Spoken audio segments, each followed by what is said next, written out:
Audio Jungle. Audio Jungle.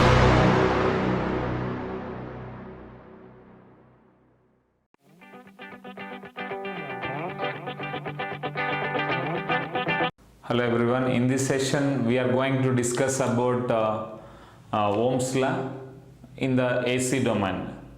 Means earlier version we just only did for what DC portion, means we just assumed only DC excitation, but here when we have different frequencies, then how to indicate the word R, L, C component. For that reason only we are going with Ohm's law in AC domain, right?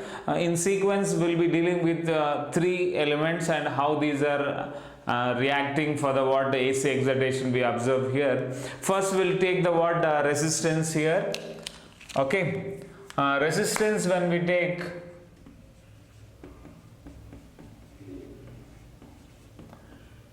right, first I am considering time domain representation for the resistance, right? So when we give that excitation V of t, got the point, and this must be the what direction current I of t. What is Ohm's law? Right? By Ohm's law, how we write the relation in between voltage and current here? By Ohm's law,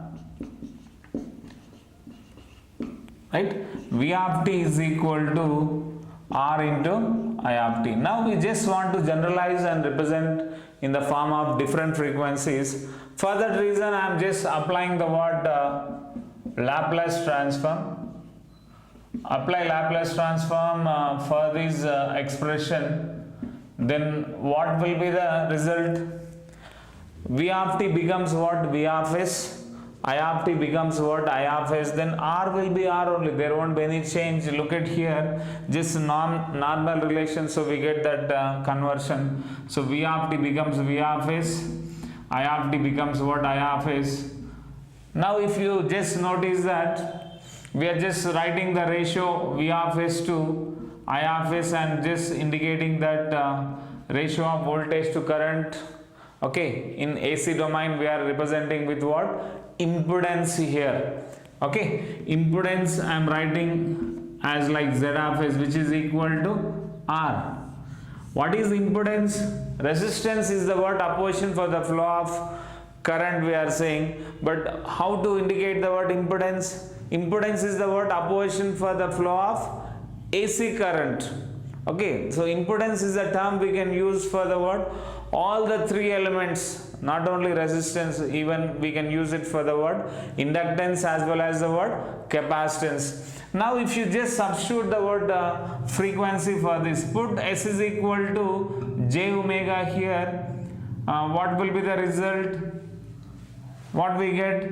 Z of s is equal to, means Z of j omega is equal to R only. You substitute omega is equal to 0, that is the DC portion, then impedance will be R only. You substitute any amount of frequency, then resistance will not change. So what is the main observation here?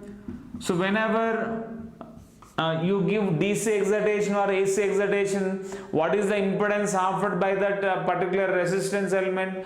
Resistance R only. It is completely independent of what? Frequencies. So it is not changing with respect to frequency. So that is the main observation. What we can write? Resistance is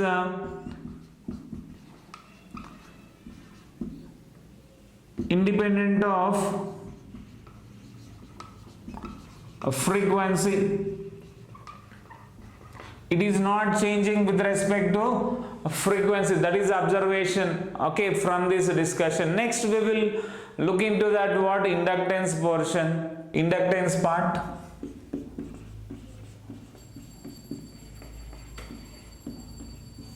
Right? So now we are considering that inductor, right, having some inductance L. When we give the excitation in this position, what will be the current? This must be the what? Current direction, I of t. By Ohm's law, what will be the relation we have? By Ohm's law, what is the voltage across inductor? V of t is equal to L into di by dt, which we noticed earlier. Now Our intention is to observe the what is the impedance offered by the inductance for the AC excitation, right? Similar fashion, we are just going with Laplace transform. Apply Laplace transform here, then what will be the result? V of t becomes what? V of s. I of t becomes what? I of s, but df of t by dt form is there. Suppose when we have f of t, what is the Laplace transform for this? F of s is its Laplace transform. Okay, both are transform pair. You can convert time domain to Laplace domain or s domain, vice versa. Okay, if it is f dash of t, means df of t by dt form is there. So what is the relation for this? We have that mathematical relation. If you do this, we get s into f of s minus f of 0. Like that we get some initial condition here, but we are observing this relation in what? Steady state. So steady state, we no need to consider the initial values. So when we do even AC circuit analysis, or even we call that as sinusoidal steady state analysis, so no need to count the initial condition, but we mainly focus on the initial conditions when we handle with transient state analysis. So we deal with these initial values when we go with our transient part, but now we are focusing on steady state part, so no need to count the initial values. So I am just writing up to this portion only when we go with this Ohm's line AC domain, because we are observing in steady state part. Now look at here, when I do that, automatically what will be the relation we get? We can write it as S into I of S we get, that is L into S into I of S we get, but what we define for the impedance, okay, ratio of voltage to current, that is V of S by I of S, which we define it as impedance offered by the inductor for the flow of AC current. So how much we get? We get S into L we get. This is the impedance offered by the inductor for the flow of AC current. Now you substitute that frequency, put S is equal to j omega, put S is equal to j omega. What is the impedance offered by this? We get j omega L.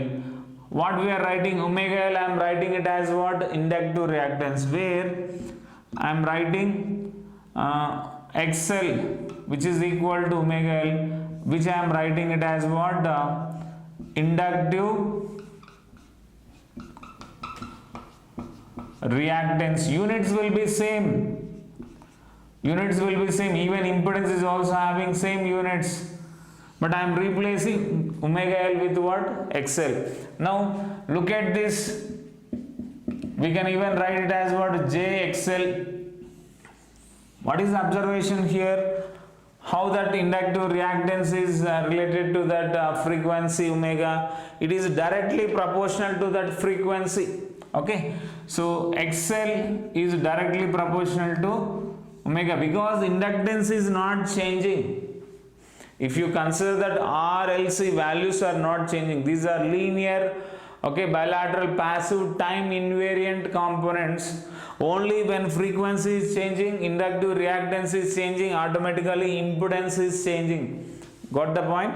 So now if you notice here how that graph we get with respect to frequency, okay, inductive reactance I am drawing on y-axis, okay, frequencies on x-axis, it is directly proportional, right? So we get this kind of graph for this inductive reactance and frequency.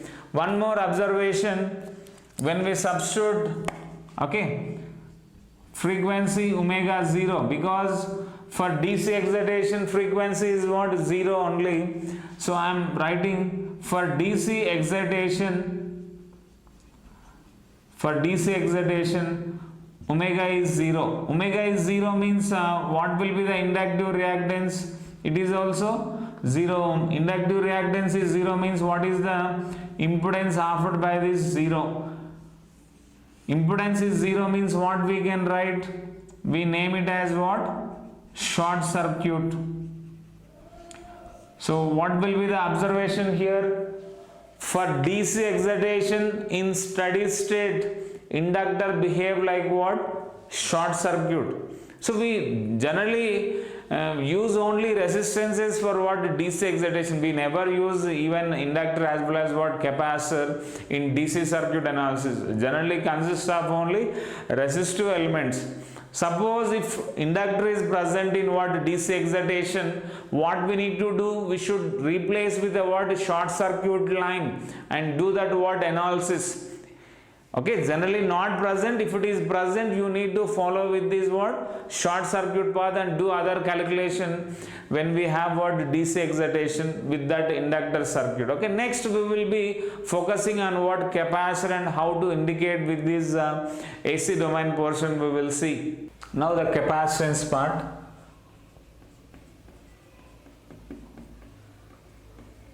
Right? So how we are writing in time domain when capacitor we have, right?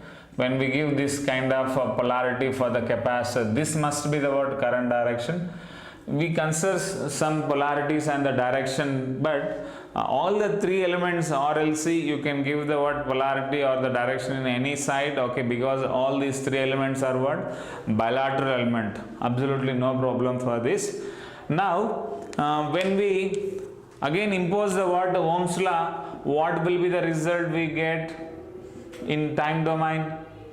Okay, we are just considering in time domain version, then we are transforming by applying the Laplace transform towards what? The frequency domain, and we are just generalizing that behavior of RLC for what? Different frequencies. R is completely independent, that we noticed, but inductance if you take for DC excitation in steady state behaves like short circuit we observed, and again it is changing with respect to frequency. It is directly proportional to the frequency we notice. Then coming to the capacitor, how we get? We again observe here how we write the word time domain. This time I am going to write the word capacitor current expression because the differentiation is associated with that. So what is the current to the capacitor? I of t is equal to C into dV of t by dt. Just before we noticed that if f of t is there, what is its Laplace transform? F of s. If df of t by dt or f dash of t means what is its Laplace transform? S into f of s minus its initial condition, that is f of 0 or something.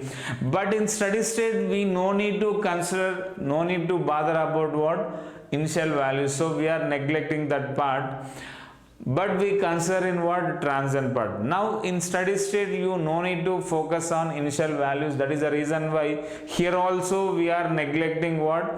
Initial voltage across what? Capacitor. What we did in inductor, we neglected what? Initial current to the inductor. Steady state no need to consider that. So if you just follow with the Laplace transform here, what will be the expression we get? I of t becomes what? I of s. Again C into, we get what? S into f of s. Like that S into V of s we get, but impedance is nothing but ratio of voltage to current. Okay, so V of s by I of s, if I write that, I am writing it as what? Impedance offered by the capacitance. How much we get? We get this time what? 1 by Cs we get. It is also in ohms only. Impedance resistance units will be same. That is inductive reactance units will be same. Now if you substitute S is equal to j omega, what will be the observation from this impedance? We get what? 1 by j omega c we get. Okay, so we can even replace it 1 by omega c with what? Capacitive reactance, that is xc, where I am replacing what? xc for that what? 1 by omega c. Units will be same. What we are naming it is capacitive reactance. Okay, earlier inductive reactance, now capacitive reactance we got. We can even replace that 1 by j with what? Minus j also. J operator, j indicate what? Magnitude will be unit and the phase shift will be what? 90 degrees in what? Anti-clockwise direction. Again we fully focus on what will be the significance of j operator, how it is making difference. That is completely we notice in what sinusoidal steady state analysis when we deal with what phasor domain analysis. At this moment just want to replace this. Otherwise you can even do that, multiply the j in numerator as well as what denominator, then j square is nothing but what? Minus 1 only. So in that fashion also you can write what is the impedance offered by the capacitance. We get minus j. I am replacing 1 by omega c with what? Capacitive reactance, so we get minus j xc. Okay, this is the result, right? This is the impedance offered by the capacitance. Now if you notice what is the capacitive reactance with respect to frequency, as I said RLC components are what? Linear, bilateral, passive, time invariant, so only frequency makes a difference here. So now how it is related to the frequency? Capacitive reactance is what? Inversely proportional to the what? Frequency omega. If you draw the graph with respect to frequency, what will be the capacitive reactance here? How we get? So inverse related means we get what? Low values if you substitute, we get what? High capacitive reactance. High frequencies you substitute, low capacitive reactance we get. So overall if you notice we get what? Rectangular hyperbola kind of graph we get for this what? Capacitive reactance with respect to what? Frequency. One more observation, right? Like what we did in the case of inductor, DC excitation, if you give how that capacitor becomes what in steady state, we observe here. For DC excitation in steady state, DC excitation means omega is equal to 0. Omega 0 means what will happen? Capacitive reactance becomes what? Infinity. Even impedance also becomes what? Infinity. Infinite impedance means it becomes what? When that infinite impedance will get? When we have what? Open circuit connection. So what you can do? When capacitor is present in what? DC excited circuits, you can replace with what? A open circuit path. If it is inductor, what we did? We need to replace with what? Short circuit path. But most of the time we never have that what inductor capacitor in what DC circuit. Generally consists of only resistances. If it consists of inductor capacitor, you have to take these actions when you do the what? DC circuit analysis. Got the point? So for that reason only we did this separate portion, that is Ohm's line AC domain part, means how the three elements R, L, C are reacting with the different frequencies. Understood? Once again I am giving the conclusion for this discussion. What we are saying, resistance is what? Completely independent of frequency, whereas inductor, that is inductive reactance or impedance, is what? Directly proportional to the frequency. If it is a capacitor, capacitive reactance as well as impedance offered by the what? Capacitor is inversely proportional to the what? Frequency.